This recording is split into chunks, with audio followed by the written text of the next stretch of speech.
Hello and welcome all of you out there, and I'm back after a short break. I had some dental work going on, but I won't get into it. Let's just get into what's the most enjoyable Ark Tames out there, because why not? In at number 10, I simply had to put the Velonosaur. I really do love this as an Ark creature, and sort of just as a general concept. It really does work well with its spine attack abilities, just being one of the most enjoyable in my opinion. And it's sort of sad that Wildcard never really revisited this creature and sort of added something similar to it, but it also is technically a good thing too. It stands by its own, and with the R Velonosaurs on Genesis Part 2, you've got some even better ones out there if you wish to have the upgraded version, but both still offer a lot of versatility in the combat scene. Of course you wouldn't use them that close to a theory, but you know, it's just for proof of concept in the B-roll. And their stamina also goes on for absolutely ages. You're going to have no problems with stamina drain on a creature like this. They truly are one of the most enjoyable in my opinion. Next up, I've decided to put the Rhino Ganatha, and although not a big favourite of mine, just for other reasons, which I won't get into today because I still really like the creature and it's not really valid in my opinion, but my brain is my brain. This creature just can do an incredible amount, and that ability to pick up just such large creatures still always is fascinating and enjoyable to me. Like picking up Rexes and Paraceratheriums and things like that, that just seems really insane to me, and it excites me every time I see one of these things do that, or just generally when I do it, because you always think of carrying creatures like that in a cryopod or soul traps, because who really uses cryopods unless you're playing on official or on console? Just use soul traps. They're just far better. They are a little bit rare sometimes, I find, to actually tame, and the tame method is pretty enjoyable too, as long as you get it right. It's exactly the same as the Reaper tame method, it's had to just impregnate a dino instead of your own self, sorry, and you're also going to need a bunch of resources which will appear on screen at some point rather than the XP. So the tame method, in my opinion, isn't quite as enjoyable as the Reaper, but that creature's later on the list, and I think we'll talk about this thing a little bit later, but still a very enjoyable creature to ride around on, deal damage with, and pick up insanely large creatures with. Next up, I've decided to put the gas bags on the list, as the idea of the gas bags still just really excites me as an Ark player, and it's sort of comedically funny in the way it moves. It's just basically passing gas as it moves through the sky, because it doesn't actually fly in the sense of using its wings. It simply uses its air, which it fills up through its mouth. So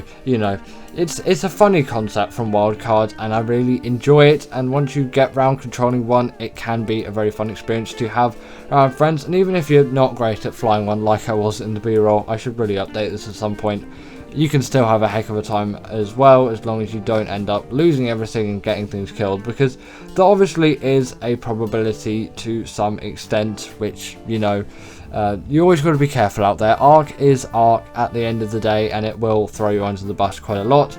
This is a really great traveller of heavy things, though. It has a great amount of weight and it flies at quite a decent speed. Doesn't even need a saddle. The saddle's only there if you want to bring a mate along with you, which is why I said it's quite good if you've got a friend too. Just really adds to the enjoyable level of this creature, but also just playing games with your friends is generally more enjoyable than just playing it by yourself. In at number 7, we've got the Baryonyx, and I simply have to put this creature here, at least in my opinion, because of the huge experience that I've had with a creature like this. It really does excite me as an Ark tame. It is such an easy one, and yet so useful and versatile to the general Ark player. A lot can be done with a Baryonyx that really can't be done with other creatures, at least within the range of when you're going to be taming this thing. It's saddled dirt cheap as well. It is an insanely great caving mount, capable of fitting into any sort of cave with absolute ease, apart from the artifacts of Skylord, but basically a dung beetle's not even going to fit in that either. You've got to crouch through bits of that. There's not really a point of bringing creatures into that cave. But when you do bring this into any sort of cave, you're going to demolish all creatures that you can find in the area. You'll have absolutely no issues with that whatsoever. You're going to tower through tons and tons of creatures and just have no issues whatsoever, health wise and damage wise, because they really do pack. They're great at swimming as well. With their spin attack, they can stun creatures like the size of Megalodon. They truly are fantastic tames, really enjoyable to ride on, and just generally really enjoyable creatures. Coming up next, we have got the Desmodus, and for me, is there really anything more fun than just a blood bag farm that can also do 30% of your tames with a click of a button? It is just such an enjoyable creature to have around. The Sanguine Elixir, again, 30% of your tame is done like that with a click of a button, and their blood bag farms. And for a creature later on the list, that is going to be an extremely useful thing for me. Might not be quite for you, but definitely for me. But even if you're thinking of taming more Desmoduses, it's still going to be useful to you. They have the glide ability as well, and they are rapidly fast flies. You're never going to be let down by the speed of these things, at least I'm not in any sense. And they can also grapple onto walls, vertical surfaces, or ceilings, like a Tapijara, which is another quite nice creature, although I think I'm not really too fond on it. The Desmodus is definitely a far better creature in my eye. Spawns on Fjorda, really isn't too difficult to tame. Your first one is obviously going to be the hardest, but then you've got a blood bag farm, so it really isn't going to be too difficult for all the others. Just great flyers, great use for PvP, great use for PvE. And at number 5, we have got the Astrodelphis, and I'm also going to put the Tropignatus here as sort of a side note, but I really love both of these creatures as they are just such fast flies. They are so rapid, like genuinely you can get a lot done with the speed of these things. You can traverse maps with absolute ease. You should have no issues whatsoever, especially in just generally getting from A to B really quickly. Even in the damage department too, they excel with all of their lasers or just a bomb firing apparatus.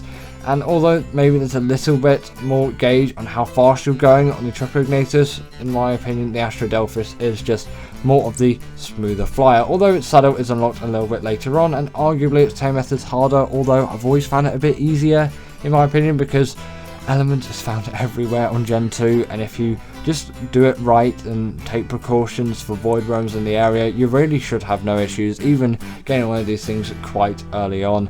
In the early days of the channel, I also made a guide to taming one of these things. It's an absolutely terrible video, but if you want to check it out, then you can add to about the 20 views that it's got at the moment. It came out over a year ago now. Actually, maybe don't look up, that's an embarrassing time in my channel. In number 4, we have got the Reaper, and this is just one of those creatures where it's like, can anything really get better than a Xenomorph alien? Obviously, apart from the creature which are in the 1, 2, and 3 spots, at least for me. Yeah, this thing really is up there when it comes into enjoyable Ark Tames.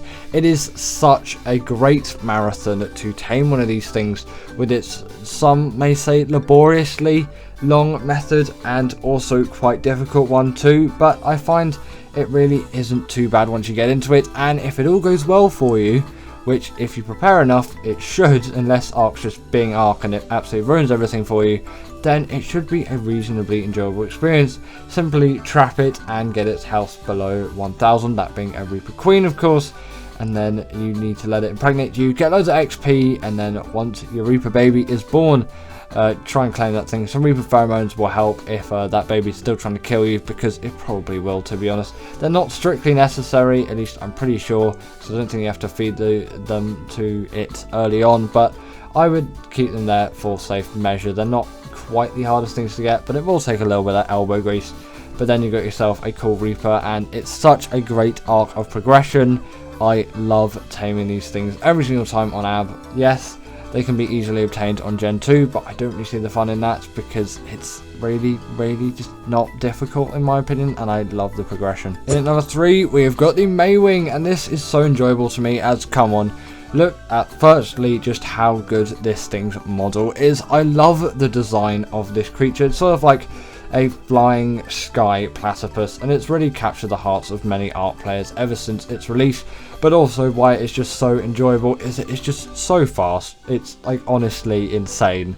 This thing travels at such a pace, basically nothing can keep up to it unless it's had insane movement speed levels put into it, which isn't possible on basically all these servers out there, because little have fly speed leveling. I'm also pro fly speed leveling, by the way, if you're wondering. I think Ark should really bring it back. I guess, yeah, it was a little bit game breaking, but maybe set a limit on it for those official servers, like 135% or 150% or something like that, because it really does add a nice dynamic. Yeah, 1000 movement speed Maywings would be absolutely insane, and I've tested them out on some single player servers and they are so fun to ride on when they're that speed, but also a little bit not, because you just get stuck on everything. That's a portable feeding trough, so it is an enjoyable thing for breeders. They're pretty decent swimmers too, and they can gather berries, but the main reason why they're here is just the Maywings are so good with their speed. It's honestly insane. In number 2, I've decided to put the Bloodstalker, as this is my favourite all-time, just basically general travelling mount out there. While I love the Maywing and it's got loads of great speed on it, for just generally all travel combined, that including underwater travel especially, because I do actually spend quite a lot of time down there. I don't know why I've been doing that as of late, but I'm just really enjoying it, I guess. Just for general travel on the surface as well, they work so effectively, and they are my favourite travel mount at the moment. Not only can you see all the aggros of the creatures, but they are fast in literally any environment, underwater and on land. Maybe not in lava, but I don't think any creature is, apart from the Magmasaur, but that's not on the list because it really isn't one of my favourites out there, at least just generally in my opinion. But I do find these things to be very quick and agile in basically every environment that you're going to face.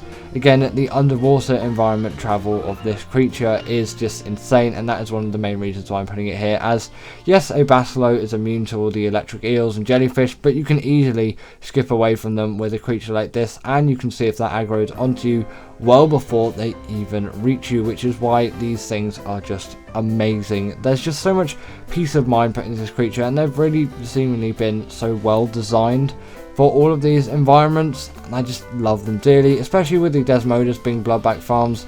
I can tame as many of these things really as I want, but usually I'll just settle for one high level, maybe get another one, and then I've got a breeding pair, and then I'll breed them together and then just take the baby of that, ride it around, and then if it dies I'll just breed those 2 Bloodstalkers together again, and boom, I've got another Bloodstalker. But I'll usually keep a couple of babies spare, because you should always keep some spare of your favourite dinos. And coming in at number 1, we've got the Deinonychus. I really can't find anything that is more enjoyable just as a general creature to me like the Deinonychus. It is such a good one for any kind of boss fight. It just deals a heck of a lot of damage, really, and with the bleed ability being inflicted on bosses as well, it is an all gore out fight, and I really do like these creatures for that. It adds just a sort of comicness to these creatures, and that's something which I really enjoy. Just there's blood spewing absolutely everywhere on this Bronto, and soon enough it is very much dead. With the pack buff too, you are buffed like absolute hell, and you've got tons of these things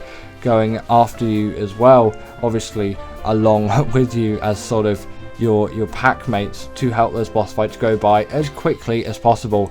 Even for longer ones like the Master Controller, I find they still work well. Yes, a couple of health mutations are probably required, but it's not the hardest thing in the world to get those done, at least from my experience. Yes, on official everything it's still going to be a pain, but I'm working with 2.5x rates here with 5x on breeding, because I don't like to wait quite that long. Because a Giga taking a week on official is something which I really don't want. That's raising time, by the way. They can also scale any kind of wall or vertical surface with absolute ease. The climbing and the sort of parkour that these creatures offer is one which is sort of highly sought after. The Thyla does it very well too, but the Deinonychus is just a better creature overall. The only thing it lacks is that underwater travel, but realistically I'm not going to be using it for that. I'm just using it for everything else. The 10 most reliable Ark Tames. In at number 10 is the Thyla, and you can always rely on a really good Thyla to make your day even better, and it is an extremely reliable creature as it is very easy to control, very easy to use, and it will always do the job that you want it to do, unless you're fighting bosses, obviously, as the Thyla is not allowed in boss arenas, which kind of does make sense. This is a really OP creature capable of so many things, but the fact that the Deinonychus is allowed in boss arenas is a kind of a bit of a shame, really, that the Thyla isn't as well, as they are pretty similar creatures when you think about it. And the Thyla is definitely a reliable one, and one which is very very easy to tame as well, albeit not spawning in the nicest of Ark biomes, being in the Redwoods biome, which isn't a very kind place. But compared to some other biomes that you'll find in Ark, like the swamp even on the islands, the Redwoods is a much friendlier place. And the fact that this is a simple knockout tame, and it really isn't a difficult to figure out tame, or really a difficult tame, especially with the net gun. Obviously you don't have that on ASA, but on ASA you do, and even with a basic trap as well. They are really simple tames, really easy to tame. The only thing you have to avoid is just them pouncing on you when they're in the trees, but if you take the right precautions, these things are really easy to tame, and I can't stress that enough. And also on top of that, their saddle level isn't too high as well. They're really quick, they're really agile, they're really mobile, they can climb so many surfaces, which makes them really great reliable travel mounts. They have a great weight stat as well, which is another really useful thing for even something like a carnivore to have, especially one of this size, as you will be lugging around some gear or resources or whatever you are actually going to be lugging around or using this creature for in general. And obviously through all of that, they will still give you all of that necessary damage which you require. The Thyla is honestly an insanely great tame, one of which you should tame as soon as you can. Next up, we have the Thery, and the Thery is one of the best creatures you will find out there in Ark. Nothing can really compare to the Tickle Chicken's reliability in terms of all of its harvesting and its gathering. This creature is just so useful for so many things. The fact that it can gather loads of fiber is an absolute godsend. The fact that it can gather loads of wood and thatch and berries and loads of meat as well, as it is great at dealing loads and loads of damage. But what would you really expect from those absolutely massive claws of which it yields? The Thery is an insanely great creature for so many things, and it is reliable for everything. It is easy to control, easy to tame, albeit its taming does take a little bit longer compared to some other tames, and you wouldn't expect it to take that long for its size, but it is mainly because it is a herbivore, and herbivore tames do generally take a little bit longer. Obviously, unless you have vegetables or kibble, then it'll be pretty much the same as the carnivore tames. And also its saddle is unlocked at level 69 too, which is just a nice little bonus. Nice. And also on top of all of that as well, the Thery is great for killing the dragon on the island, as it is a herbivore, and the dragon's fire ability deals an obscene amount of damage to carnivores, so the Thery is pretty much your best friend when it comes to that boss fight.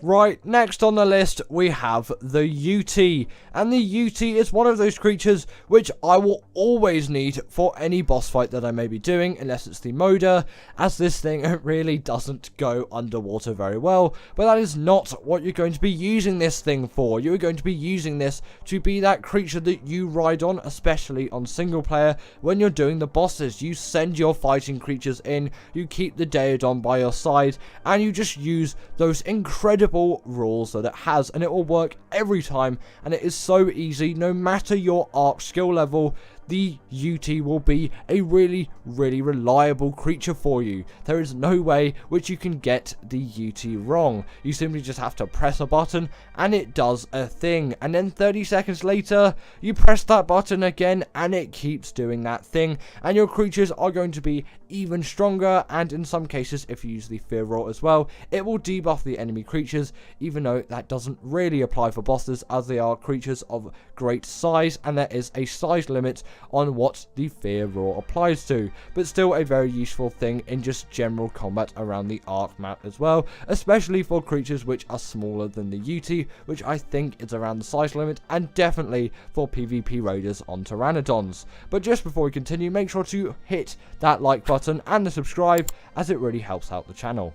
Now, the Anki is obviously one of the most useful creatures that you will encounter in Ark, and it is by far the most reliable way to get all of that necessary metal, which is by far one of the most important resources, if not the most important resource in Ark. You are going to use that thing so much for tools, weapons, armor, structures, saddles, you name it. metal is going to be used, and you need to gather that metal in some way. And obviously you can always use the metal pick and the metal hatchet, but the Anki is going to gather even more metal every single time with the exact same reliability every time, so you always know what to expect when gathering metal with this thing. And it is just so nice to use and so easy to use that, again, like the UT, you can't get this wrong. You press a button and then boom, absolute insane amounts of metal.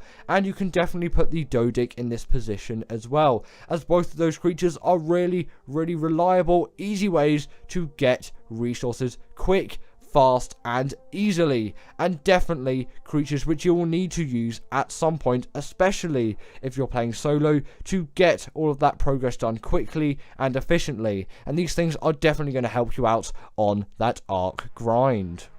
Now, the Basilo is a creature which is probably the best ocean tame in Ark. There is nothing to me which really does compare to this creature in terms of its uses and reliability. This is the best creature out there for doing any kind of underwater caves, although it does have a depth limit, which is a little bit sad, but it kind of does make sense, and it adds an essence of realism to this creature as well. But the reason why it is so reliable in the ocean is mainly because of one ability which it has, which pretty much no other Ark creature has even to this day, but the Fasilasuchus will have that ability. And actually, I don't even know if it's in the game at the moment.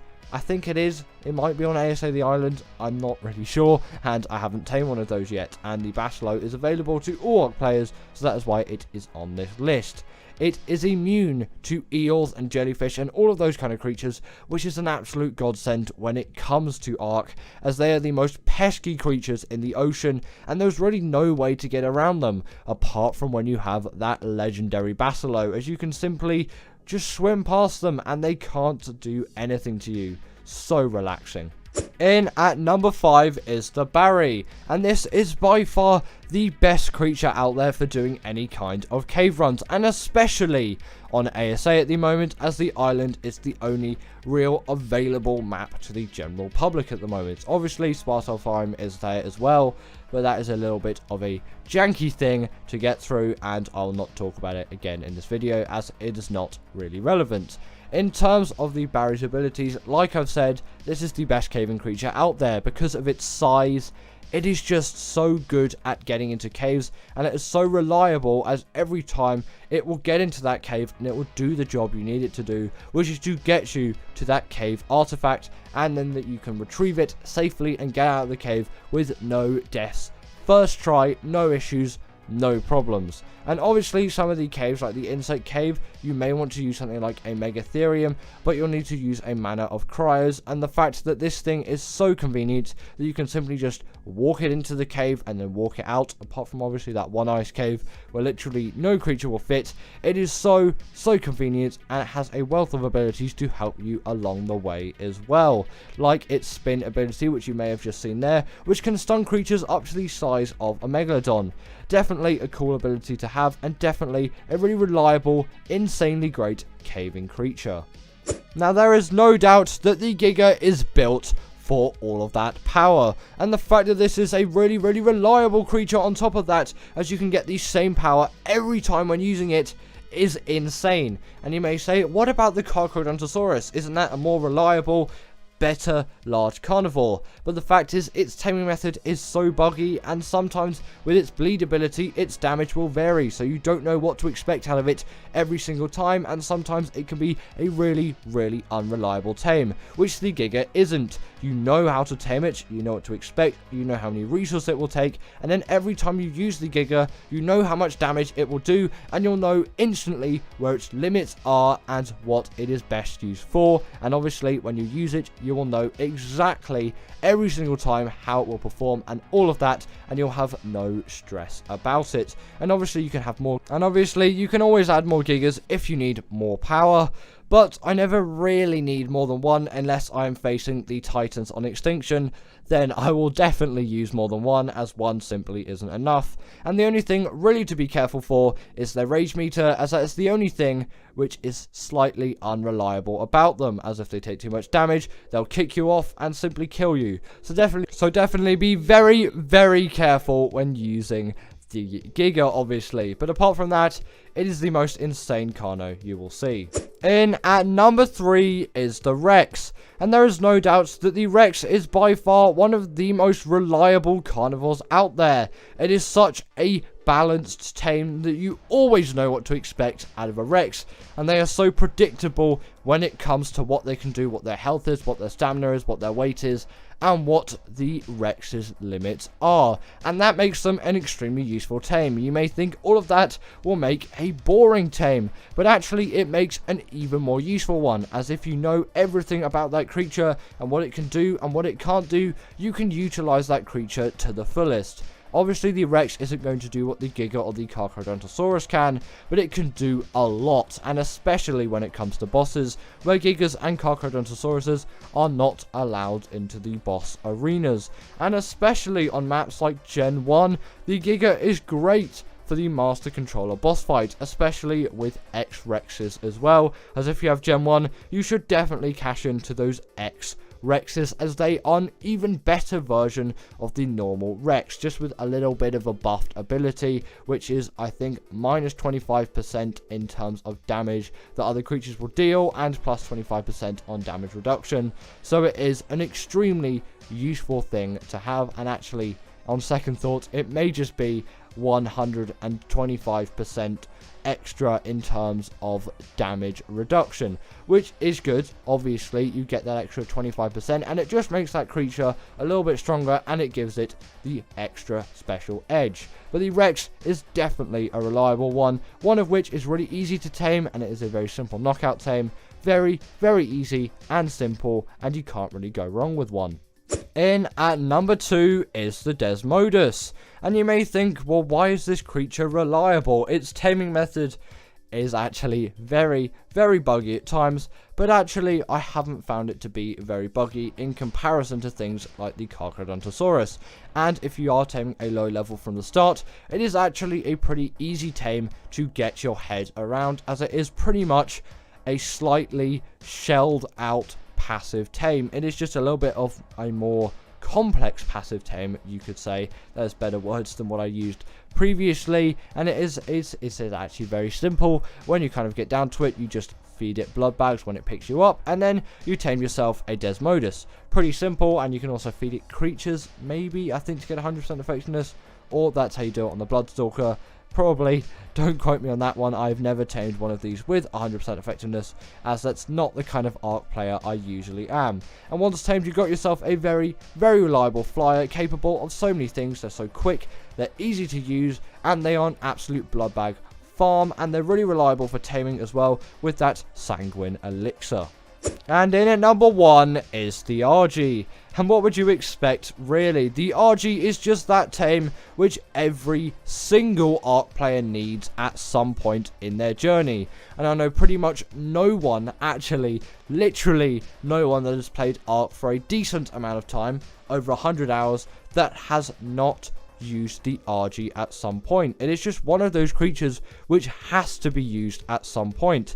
This thing is great for gathering metal. Obviously, it doesn't gather the metal, it just transports you from A to B, and then you gather the metal, but it does have weight reduction on resources like metal, crystal, and obsidian, and its saddle acts as a little smithy too, which is actually pretty good. I'm not sure how expensive the saddle is overall. It's unlocked in the late 60s, I think, in terms of level. Don't think level 69 like the Theory, which is a little bit sad.